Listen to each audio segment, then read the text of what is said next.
Lenny James.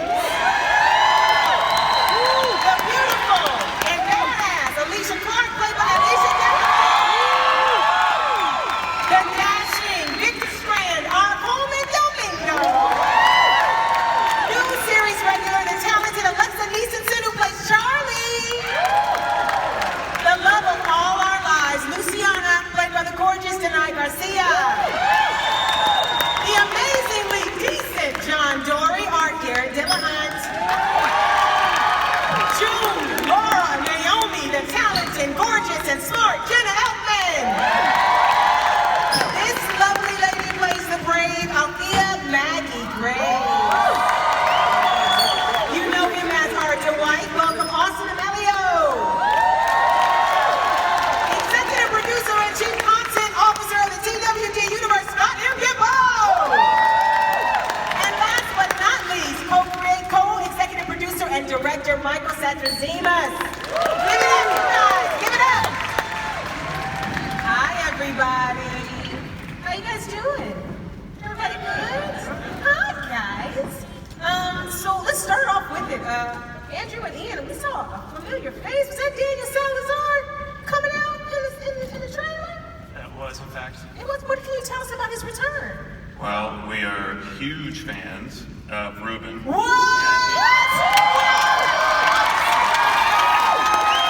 You guys, I'm so shocked. Ruben Blades is here. It's actually Ruben Blades, but I did that for those that need that Blades. People need that Blades, but it's actually Blades. Okay. Welcome, Ruben. All right, so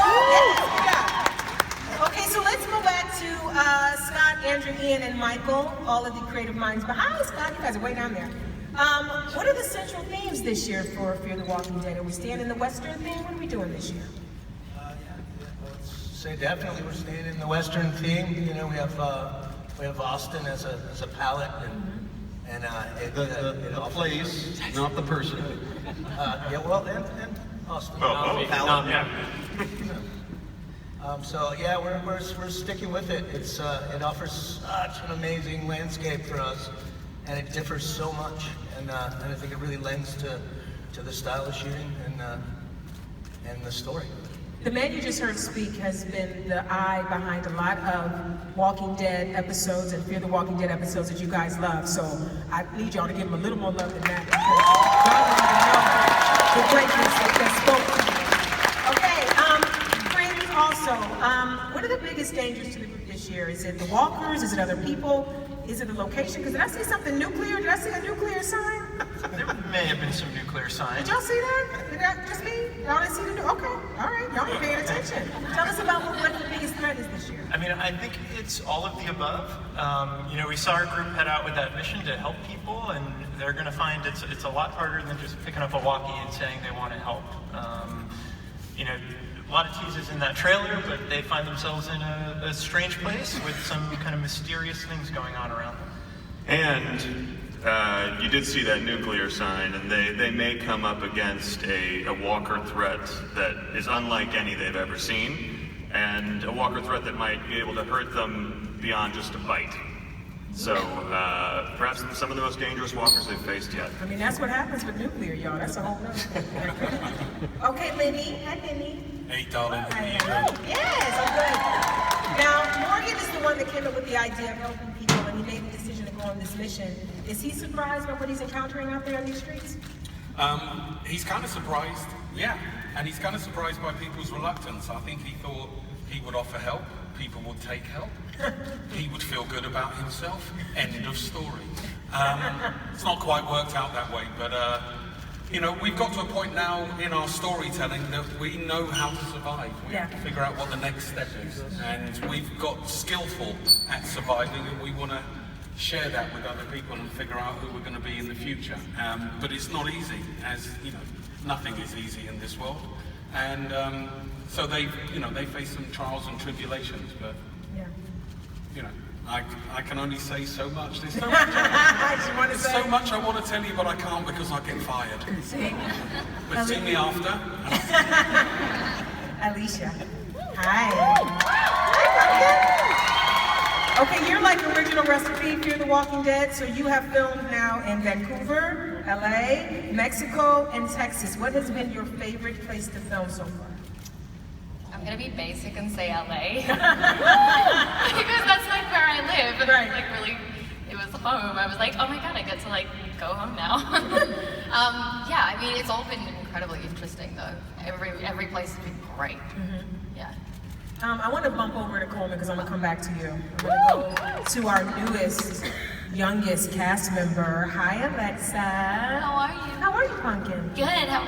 I'm good. Did you know when you came on the show that it was going to end up being this long of a run for you so far? I didn't. I actually, when I came on the show, I thought I was going to do a few episodes, and then after episode 8, you know, I got the script for 9, and then 10, and then it kept going, and I was like, wow, this is really cool. And then, yeah, I just thought it was going to be a few episodes, so it's, you know, I'm really grateful that it turned out to be what it is, and I love it. And, you know, she's very poised, but she's 12, you guys. She's 12, so none of us are doing enough with our lives. How are you juggling doing this show and schoolwork? Oh, well, that's a good question. A lot of, you know, all young actors out there have to find a good balance between school and their work, and I actually, all actors on shows, we do our school, you know, in between scenes and stuff, and we have set teachers that really help us, and I think it's just about finding a good balance in between to stay focused for each, which I think I've kind of found. Yeah, when I was 12, I couldn't even string a sentence together, so just embarrassing. I'm just gonna go down to Jenna so she can fix this for me. Hi, Jenna. Hi, Pumpkin.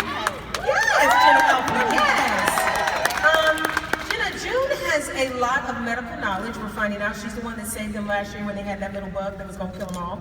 And this year she's playing nurse to Luciana has a little cut. Do you study medical stuff to prepare for playing a medical person on television? I did go, and because June was a trauma nurse, so in Austin I went to the head of the trauma department at the hospital and got with him and asked many, many questions to get myself oriented to the bigger, you know, I mean, I'm a mother in real life, so Yeah.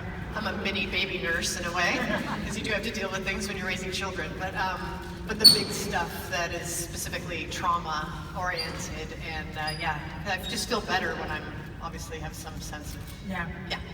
Hey, Denai. I heard there's going to be an accordion concert this year. So, do you play accordion?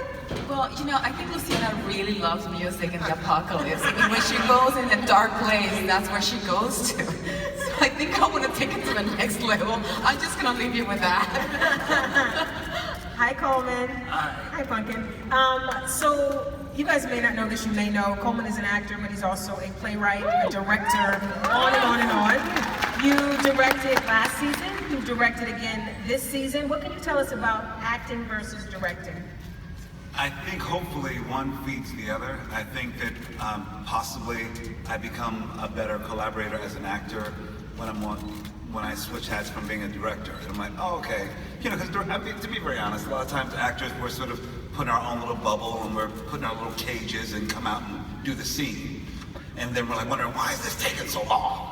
And because, but as a director, you know why it's taking so long. There's a lot that needs to be done, and you just need to chill and be generous. But also, I think that it just feeds different parts of my mind. I think I'm always a little outspoken. I have an opinion about You? I think as a creative artist, I think honestly, I think all of us on this stage, everyone is such multidisciplined, multi-hyphenate artists that we're always interested in more than just what we're doing as an actor. We're interested in the whole experience, and so I think, you know, mine plays out in being a director.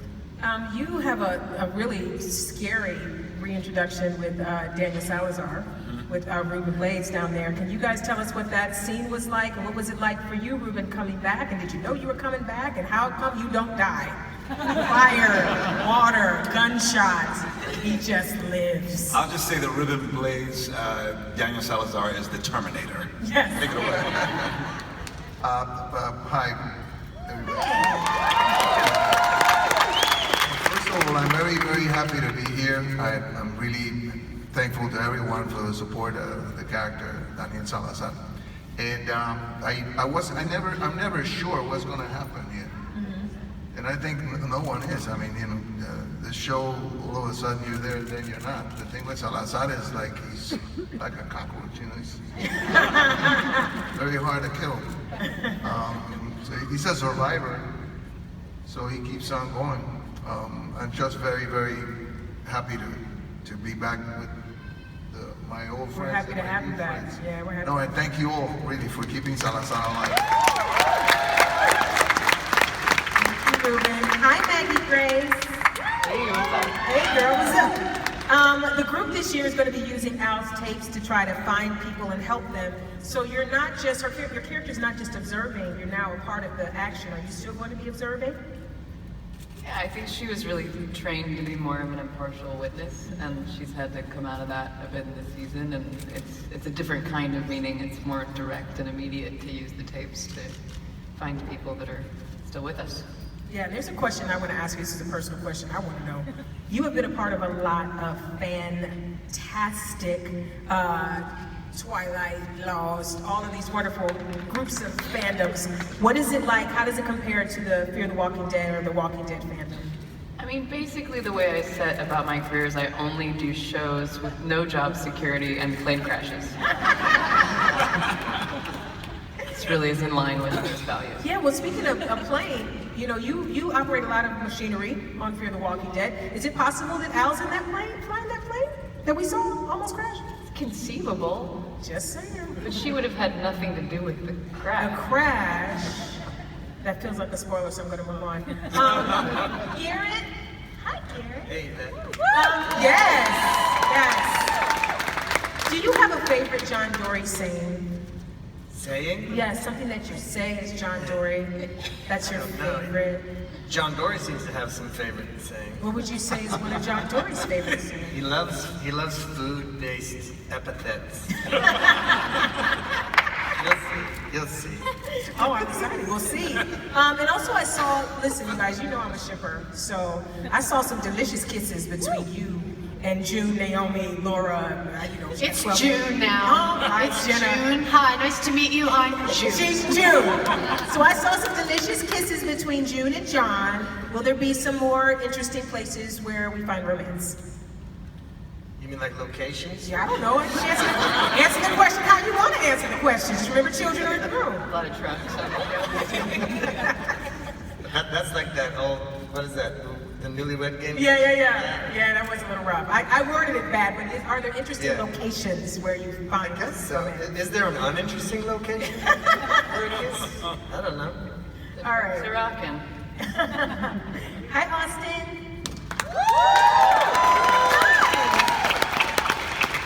So happy to see you. I thought I was gonna get high pumpkin, but Oh, you want a pumpkin? Hi, pumpkin. thanks. Hi. Okay, so the last time we saw you, Daryl told you to leave and never come back. And then you went off. And now we see you. Can you tell us a little bit about how he got to Texas and did he find Sherry on the way? Oh, Missed the first part. It's a spoiler. I hope he found Dang. Sherry on the way. How did you get to Texas? Can you tell us anything about that journey? it was a long, long journey, and I now have a beard. A beard. That's about all I can say. Okay, well, you can tell me this. You are from Austin, Texas. I am. So what is it like filming in your own backyard? It's the best. It's the best feeling ever. It's come full circle. It's kind of like it's kind of trippy, you know. Like I started off acting there, and now I'm back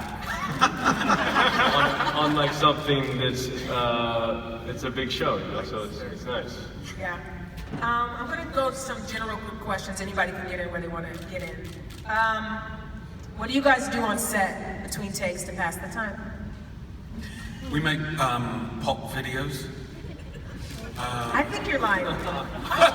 They make dance videos. No, it's true. Is it true? Oh, yeah. They spend all of their time dancing to music and filming it. That's what they do. Do these live somewhere online where I can see them? Instagram videos? What are these? Can I get a Dropbox of somebody sending me some videos? I'll push them out if somebody sends it to me. Well, I'm thinking now you're doing like a hair and makeup trailer as well. Yeah. Oh, hair and makeup Have, trailer, like, that's for the dance party. Friday boogie, Friday boogie. lunchtime. The way that we deal with it, because the entire crew watches do this things. We just tell them, this is content for when it's ready, like, right? We're gonna save this content. And then it never gets pushed out. It's just on phones. This is another, just a random question. What is your favorite craft services food? Good question. Gummy bears. Gummy bears. I want to go down the line. Everybody's got one. I like the pretzel peanut butter parcels. You say a brand, they might send it to you. You might want to rethink your answer. Skinny Pop popcorn. Anybody else? I like the kind bars. These are the good. Yeah, Skinny Pop is really. good. Andrew likes Skinny Pop popcorn Skinny too. Pop. Yes. You know, there was, this is about catering rather than craft services. Craft services is, you know, your red vines, your M&Ms, that sort of thing. Yes. Catering is more like lunch. I will say we were deep in Texas. Deep Texas. Deep in the heart. It was 140 degrees out, and catering made something with sea urchin in it, Nope. which I thought was an aggressive play. That was aggressive. That was very aggressive. And you know what? They pulled it off. It was There was delicious. no illness. Flown in from Japan. Flown in from Japan. Y'all got a budget? Special meal. We eat well. But I thought, I was impressed, I'll just say that. Scott, since I have your attention, we see that Morgan and Austin crossed over. Will there be any more other crossovers, and is there anything you can tell us about the greater Walking Dead universe? Mr. Hardwick made a lot of fun of me this weekend. Because you don't give a lot of stuff up. As I don't give a lot of answers. But this is me. But this is what I'll say. This is WonderCon. We're together. Give us something. Okay, I'll say something super lame, and then I'll say something super cool. Awesome. The super lame thing is we might have like a gigantic announcement this week, but notice I use the word might. And Scott, your this week ends up being like 6 months down the line. I know you're this week. No, but let me say I know these tricks. Let me say the super cool thing. In the first half of this season on Fear the Walking Dead, we tell a beautiful and action-packed and hilarious and sad and explosive kind of story that actually has to do a lot with one of the characters here, but very much a great deal having to do with another peek into the greater universe of The Walking Dead that really puts a character and that character's some of name the is? things that have been going on this show and on The Walking Dead. So there's that, and then as far as seeing other crossovers, there is some very, the thing with Dwight, the thing with Morgan is very unusual, but there's something really cool about the past, some of these characters that we're going to see. There's a connection between Rick Grimes, they say. It's a connection. Okay, Mikey. Hi, Mikey. Hi. What are the challenges and the best parts of filming in Texas for you Well, as a director? I mean, I think one of the best parts is actually our crew. You know, we have a huge portion of our crew is from Austin, and they are fantastic, and they are the top. What that does is make our job really difficult, because now that we found out what everybody can do, Ian and Andrew and Scott have been writing to the maximum. So it's a good that turns into a bad, but I think it's being there and having those kind of filmmakers with us allows us to really increase the size and the depth that we tell the stories on, and I think you're going to feel it. Yeah, I mean, we start day one of prep on an episode, generally the response is, this script is impossible to produce, and then by like day 3, it's like, okay, maybe, and then by the end of prep, they're like, yeah, we got it. We got it. Alycia, we've seen you go from being a high schooler to being like this badass. Is there a certain scene or shot or stunt that you've done over the years that you've been on the show that you're like, that's my favorite? That was the most fun to do? Or even the most difficult? Gosh, I've done so much. I'm just like, it feels like every week is a new challenge. I'm like, really, guys, what did I ever do to you? I think when we were in the basement last season, it wasn't so much that the stunt was hard, because we were just in the basement, but I do remember having to hold my breath a lot and being really not good at it anymore. But the conditions around it were really tough. Usually it's just a layering of things. It's like, there's a storm going on, and you're in the basement, and it's flooding, and you're like, both gonna die. Like, it's this compounded stunt in itself. So I think that's what pops out the most. But this season there is definitely some pretty gnarly stuff. Yeah. I want to know, you guys are sharing the cast with Coleman, but he's also directed you. So I would love to know what he's like as a director. What is it like to have a castmate direct you or to have this wonderful man direct you? Anybody, jump in. We really love him. You know, what's really great is that he knows us really well as actors. And he has seen our journeys, you know, like face to face. So when he directs us, it's like, it's the next level, because usually we have guest directors, but now we have a director that is one of us, and gets the universe really well. So it was a really cool experience. And Coleman's you're such a calm director too. Yes. Which is like what's so lovely is he's able to just, as you said, because he knows the world so well, able to just express what he needs with clarity, and just it's so calm and just has a great relationship with the crew, so it just falls into place. It's so nice. And he keeps everybody smiling. Yeah. And he keeps everybody happy, and he's incredibly inclusive.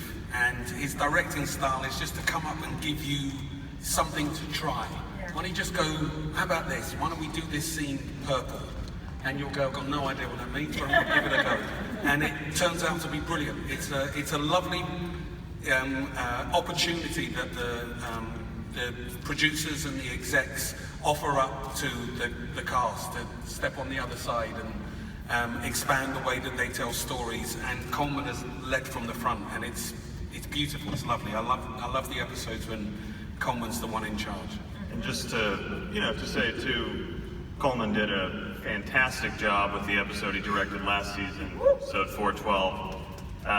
But if you thought that was good, the one he did this year will really blow you away. It is. We said we're going to make it bigger, we're going to make it more emotional, and he delivered.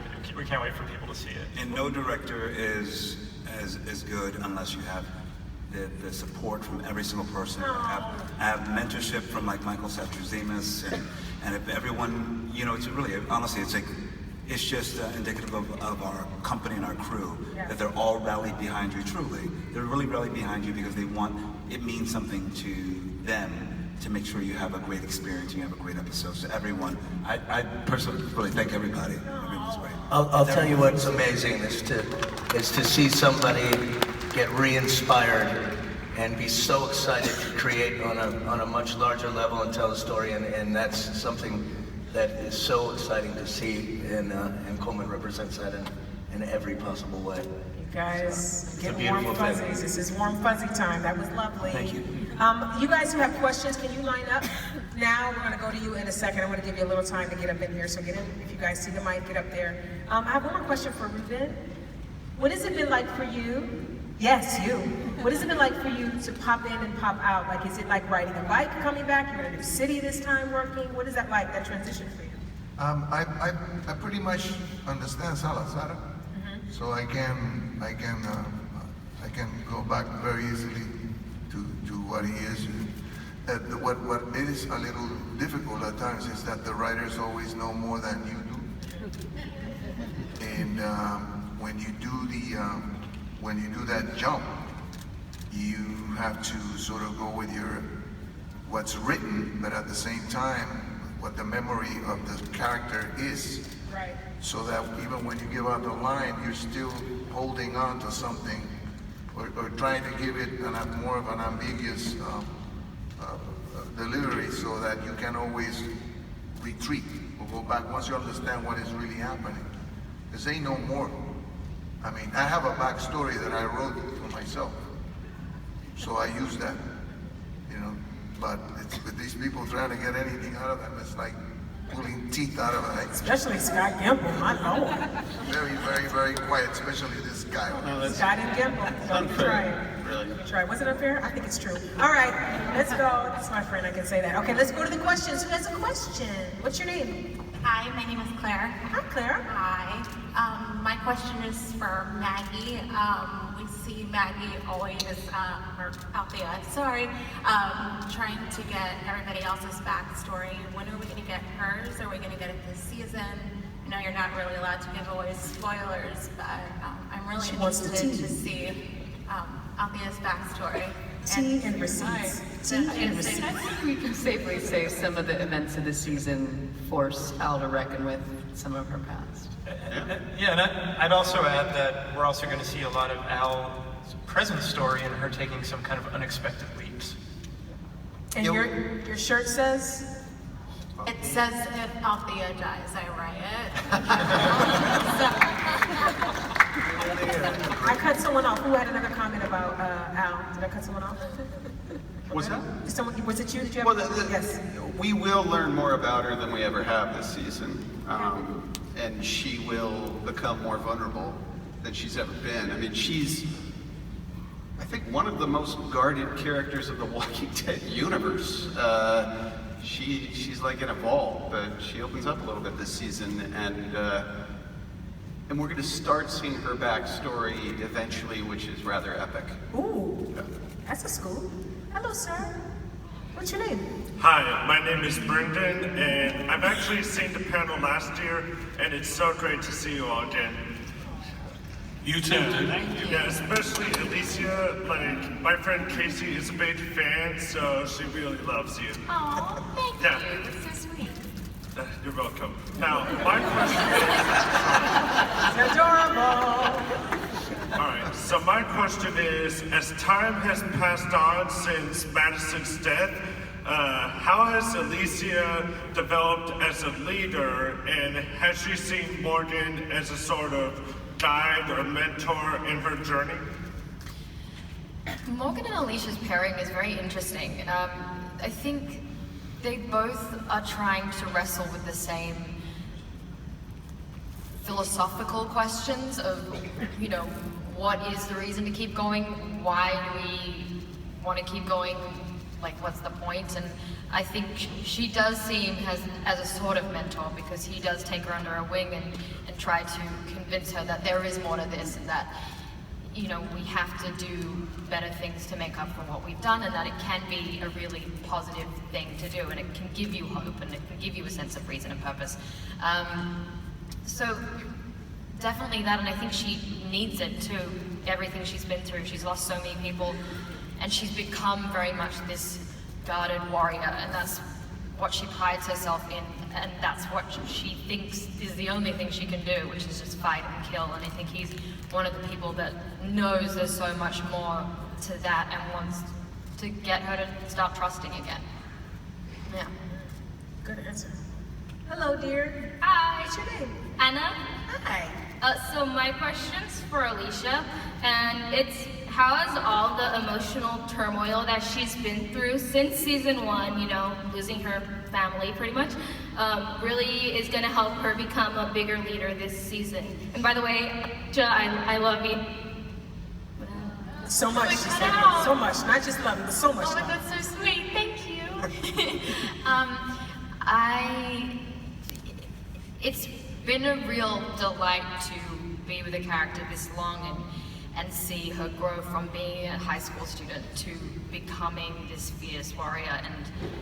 And although there's so much tragedy that's happened, I think it's given her all the tools to be such a capable young woman, and she's obviously so, like, could do the apocalypse. But I think really what we'll see more going forward is her trying to reason with what to do next, and like, is there hope? And like, that's what really will make her a better person and leader throughout it all, because if you can't connect to the humanity of it, then I don't think you've got anything left. All right, thank you. Hi, what's your name? Hi, I'm Gabby. Hi, Gabby. And my question's for Alycia again. A whole bunch of people up here. I love her too, but come on, y'all. All right, go ahead. So that's okay. No big deal, guys. It's the bows. It's not the bows. Let's go. I just want to start by saying that I love you, Alycia. Alycia, and my question is, your character obviously is a badass, and she's done so many great things, but she's also suffered a lot. So, of all of this emotional turmoil that she's faced, what about her character do you see in yourself? I was talking about this earlier. It's a funny one because I've played this character for such a long time, and often I find as an actor you draw upon the things that are already within you, especially with this character because she is like similar in age and kind of I've grown up with her in a sense, and a lot of the environment around you that you're in does determine how you're drawing upon different things, and so it's tricky sometimes. Those lines start to merge and you are extracting really big parts of your emotional well, and you're thinking like, wait, is this me, or is this like what's different, what's the same? And I mean, in response though, I think I become very different when I'm off the job. Like, I mean, I've bows in my hair, for God's sake. Like, I've gone like all out at the opposite end. But yeah, I think there are a lot of similarities, but you know, I try and keep work as work too. Thank you for your question. Next question. Wait a minute. Okay, go ahead. Hello, thank the cast for being here. Fear has the most established like pop culture icons in their version of the show compared to the Walking Dead series. So a lot of people up there I've looked at and admired throughout their years. My question is for Mr. Gimble is, in terms of the timeline, considering the 2 significant time jumps since Morgan left, where does Fear stand in years or months behind where Walking Dead is? Great question. Get up now and Yes, got it, Gimble. Yeah. Dodge that one. Man, I love you. damn it. Don't have my computer with me. Morgan left Virginia about... You're already shaking your head. Because I feel like you're stalling. Only. About a couple months after the events of episode 816. Okay. On Fear the Walking Dead, maybe a few more months have transpired. And Dwight also left in 816. Stalling. Took the long way. So if you count a few more months at the beginning of this season, I put it to Andrew and Ian. See, he punted. He just punted. He just punted. We've got a calendar in our office with the exact date and year. We don't. Down to the minute. Yeah, exactly. The basic idea, though, is that they may not be running completely. Oh no, Fear the Walking Dead is now significantly behind the timeline of Walking Dead. Walking Dead did jump. 6 years, right? Yeah. Okay. All right. There's our answer. Hello, sir. Hello. Hi. How are you? Good. My name is Luke Cheeseman. Nice name. And this question is for Maggie Grace. Maggie Grace. What do your parents think of the show? Because I can't seem to get mine to watch a zombie show. Hi, Luke. Is he related to you? Yes. Is that your brother? Is that your brother? My cousin. That's your cousin. Same cousin last year? Hello, cousin, Mr. Cheeseman. That's adorable. I'm like, this could get so much worse so fast. No, they like it. I think they struggle with some of the more violent moments, but they're hooked, yeah. Thank you, Luke Cheeseman. Not your last name. Hello, Negan. Hey, y'all. What's your real name? Oh, well, I don't think. Well, I think I'm Negan, first of all. You are Negan, all right. Yeah, that's right. I walked right into it. Remember you guys? Yeah. What's your question, Negan? Well, I have a question for all of you. Now, Morgan, you once told Jimbo that you can choose to die whenever you want, right? Yes. How would you guys end your life if you were bitten, like Jimbo? Playing the accordion. There's a concert later this season, guys. Anybody else got an answer how they would end it if they were facing the end? I think I would be doing like one of those videos that we usually do. I would just want to get a good laugh in before I go. I would want someone to make me laugh. Yeah. Just get a good belly laugh in before it's all over. I would just get some lessons with Morgan's, Aikido practice, because that never ends well. So, I would ask for some mentorship before I die. Anybody else? I think I'll have a few beers. Yeah, I wouldn't want to feel it either. Hi, honey. What's your name? My name's Maria, and my questions is for Coleman.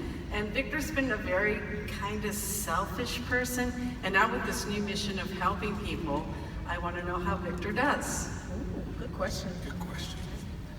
Tune in on June 2nd. No, I think that Victor has.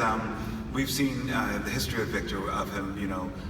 I always say that from the inside of playing Victor, I can always justify why he's doing something. So when I hear Victor's been selfish, I immediately say, no, he hasn't been. He's actually just been really pragmatic and really trying to make the best decision. And then sometimes the group makes a different decision and he has to make another one. But I think that he's growing into this group. I think that all the events have led him to, in a way, sort of examining himself through the eyes of the way Madison saw him, as someone who had more kindness and generosity than he even imagined. She was always, still living in her shadow and what she set up for the group. And as we're moving on, we become a new family. And what is our mission collectively, and how can we be our better selves? So I think Victor is still, at the core, Victor is Victor. But I think that he's really trying, and he's really doing his best to try to be his best self. And we'll see what happens on June 2nd. Only on AMC. Yes. Hello, sir. Hi. Hi. Name's Carlos. Great fan of the show. Great show. Love all of you. My question is, if any one of your characters from Fear the Walking Dead, not necessarily the Walking Dead characters that came over, could tangle with a character from The Walking Dead, who would it be? Define tangle. Well, we saw in the trailer Salazar meeting head-to-head, Strand. mano a mano. Okay. Yeah, just straight up, who are you? Battle Royale, who are you? A character going to The Walking Dead, not past Walking Dead characters. Althea versus Alpha. Yes, Alpha. Yes, Maggie Graves. Yes. Anybody else? I'd quite like to see Rick and John Dory have a kind of gut. Western off? A high noon moment. I'd like to see that. Salazar and Negan.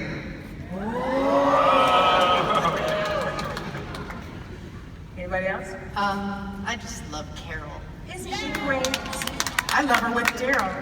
I love both of them. I love the whole thing of them. I love everything about the two of them. Yes, Jenna. Yes to them. That's Jenna. Jenna's my favorite for saying that. I love you. Anybody else? I think I like to be Michelle. Ooh, yeah. Deny and Deny. Yes. Deny and Deny. It's the only person I know that is named Deny too. That would be funny. It causes lots Deny, of look up. in our Which office. Deny are you talking about? Deny, to the left. Which Deny are you talking about? That would be awesome. Deny, great. Thank you. I'll take that. That's me. I love it. Anybody else? We good? We good? Anybody? Bueller? Okay. Hey, great question. Hello. Hello, my name's David, and first I just want to say you guys are amazing. I've loved Walking Dead since the first episode. When Fear premiered, I was so excited, and it's been amazing. Thank you, Scott Kimball, for everything you've done, and everyone else. Thanks and everything. Okay. My question is for Lenny. So, huge Morgan fan. Clear was still one of the best episodes ever on television. Thank you very much. Okay. Directed by? Okay, go on. Sorry. Okay, so Morgan, as a character, would you ever, or do you think he would ever consider having a family again of his own? Having another child or another wife or companion with everything he's dealt with? I mean, that other episode with Eastman and just seeing how he went through everything, I can't imagine that he could ever consider it, but at the end of last season, it seemed like he really did want to move forward. And to truly do that would be have his own family again. I don't know, you know, dude. I think it will be the biggest test for him. I think that the loss of his wife and the loss of his son has defined almost every single decision that Morgan has made in the apocalypse. I think he walks with his family, even on a good day and a bad day, with them being right there. I think the journey to the possibility of a relationship with somebody else would be the scariest thing that Morgan's ever come across. He still wears his wedding ring. As far as he's concerned, he's still married. But also that whole part of him, because he cares about people, he loves people even. But to be in love for Morgan, I think it will be such a betrayal of his wife and family that for it to happen, it would take somebody amazing, and it would take Morgan to face demons that he just possibly couldn't bear to look at. I think it would crush him before it would make him, but could be fun. That was a great question. Great answer. Hi. Hello. What's your name? I'm Maya. Hi, Maya. Big fan. And my question goes out to the entire panel. If you were in the Walking Dead universe, what weapon would you use and why? What weapon? What? Okay, so you as individuals, if you guys are in the zombie apocalypse, what would you use? I will say that when Rick took on the pit walker that he encountered with the scavengers, I definitely wanted him to use a keyboard at some point. It didn't go well, but I would try. Anybody else? I said I want an accordion. And I want to see someone use an accordion as a weapon. Concert later in the season. Can I? Just wait for it. It's fun.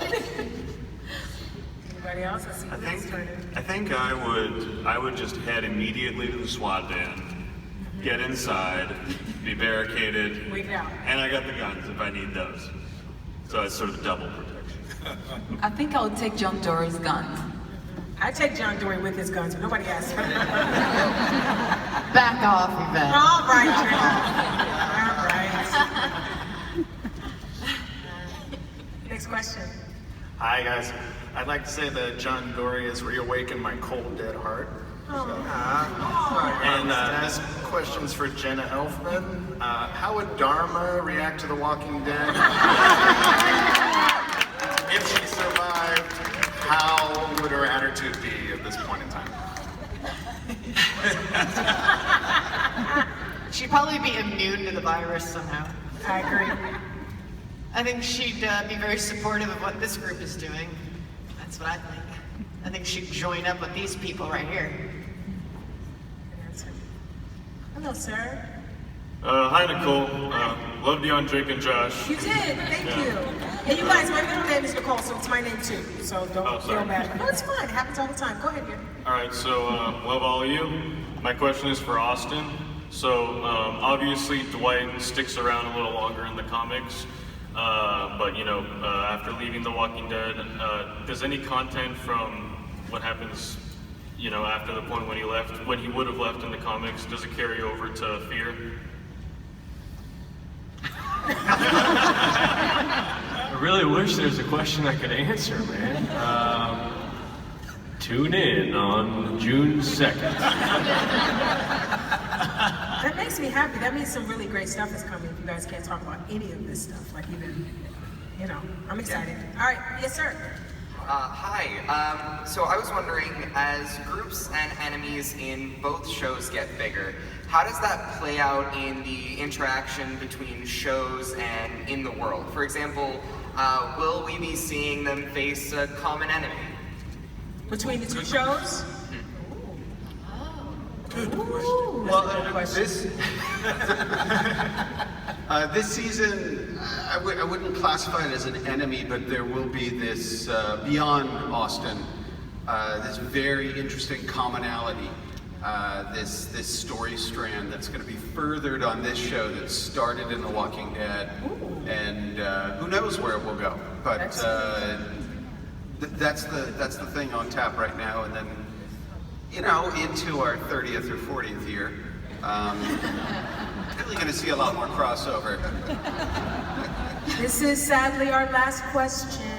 It's okay. But look what you're wearing. But look who's giving it. Yes. Pretty awesome. Can we just give it up for you? Come on, guys. Jasper. Hi. My question is for the whole cast. What would you say, personality-wise, is the biggest difference between yourself and your character in the show? Let's go down the line quickly. We got time. I'm not as brave as Morgan. I'm so much more gullible. It's like... I'm not cynical at all. No, he's not. Mine would have to be the same as Alycia. I'm a super girly girl too. I feel the same. They are pretty girly guys. All the girls will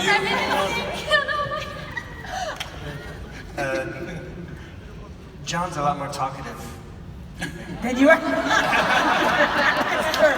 Now that's true. I just think June's experienced so much more loss than I personally have, that actually then defines, it affects her personality, and then her having been with him and having a rebirth, that's a lot more layers, I think, than I personally have. Al's really become inured to violence and feels sort of apathetic around it. I know. It's probably braver than I am. I trust people more than Salazar does. You guys, this has been an amazing hour of wonderful news about Fear the Walking Dead. Thank you guys. June 2nd. You can catch up on the first 4 seasons where? Hulu. All right, you guys, please thank these wonderful people with your applause. Thank you guys.